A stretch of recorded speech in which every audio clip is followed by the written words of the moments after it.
executive mansion.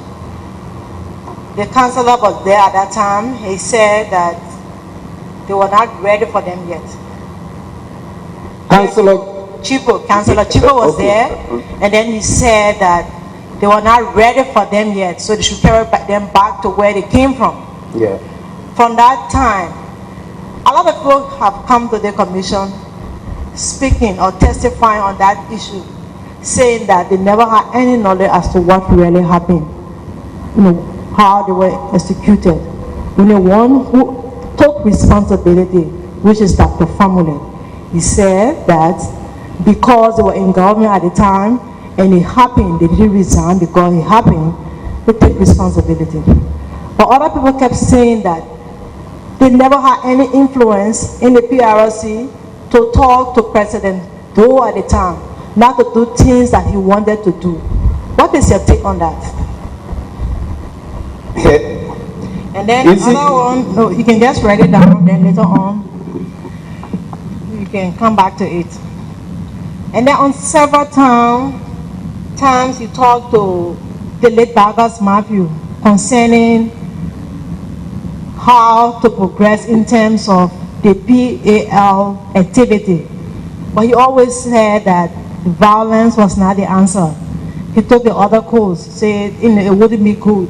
And then your father even said to him, according to you, at one point in time, that if he, Vargas Matthew, don't agree to overthrow, he will not be president. Why did he say that?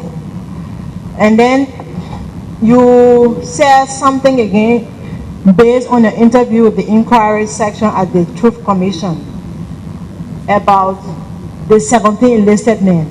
Because you have just the 17 enlisted men. You have just added another puzzle to the file.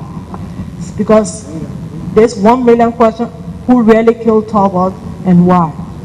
You said the 17 enlisted men knew nothing about the execution of Tolbert, about the coup plan. But Colonel Jebo, you knew something about it, and then you met several times at Logantown at the Lagoon. Could you please tell us who were present at that meeting in Logantown, some of the members?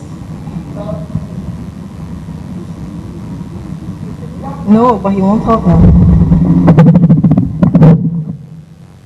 Mr. Witness, because of time, and we are saying that we'll appreciate if you can write this question down and later on address yourself to them. If you want me to repeat the question, I will do that.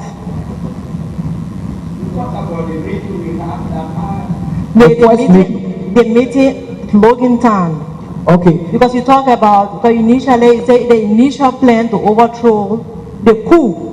Where we all know that the 17 enlisted men. Most of the meeting we had were power meeting at the Lagoon and the other places. The meeting that I have with Jebo was at Popo Beach. That's where we met at Popo Beach, almost second to the last. That's where we had a meeting here. And on 2 or 3 different times we went there. But at that time, remember, OAU was coming to Liberia. Excuse me, please, I'm not cutting you off, but I'll be glad that if you write this question down, at the end, you answer them one by one. No?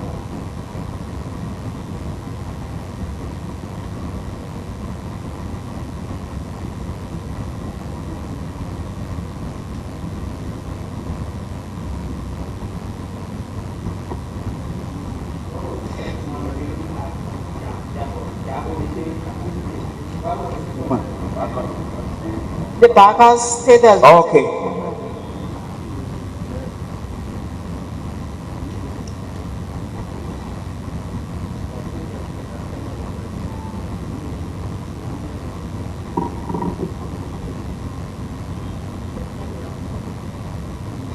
And then your father, he wasn't living in Monrovia at the time. How did your father get involved? And then you talk about Jebo, a military man. Because from previous testimony, we understand that there was a school where Samuel Doe and other military men were attending, where some university professor used to set, take some hours and then help them in terms of preparing them in terms, education. But then you said Jebo got involved. How did Jebo or military men got involved in the planning of this coup?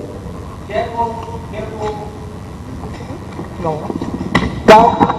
I got to know Jebo through Ramsey Moe. Ramsey Moe was also in the army. Ramsey Moe and myself happened to come from the same area.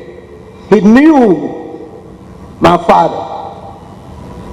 And so he and Say, Master Sergeant Say, they were the supporter of Jebo.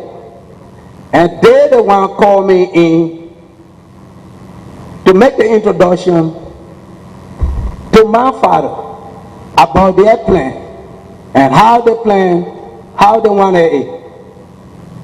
At one time, I came to understand that Jebo was being tutored by some politician, what to say, but Jebo fear was. Remember, in 1979, the OAU conference was coming to Liberia, and there were a lot of international security. And so Jebo fear was he don't want the coup to backfire on him, so he keep playing delay tactic. At one time he said, let everything clear up, then we can move. But by that time, backup, all the top leaders knew what was going on, even though they were not part of it. But they knew. I told all of them, every information that pertained to the coup, they knew our boy. But how it was going to come is the one they don't know. They knew there was going to be a coup. Even when we were in jail, we were told on April 8th that we were going to be killed and Tubman was going to leave the country, but at the airport he was going to be executed and some people were going to take over. We knew it. And there's no way for Tubman to escape it. There was no way. He was already caught. There's no way he was going to escape it.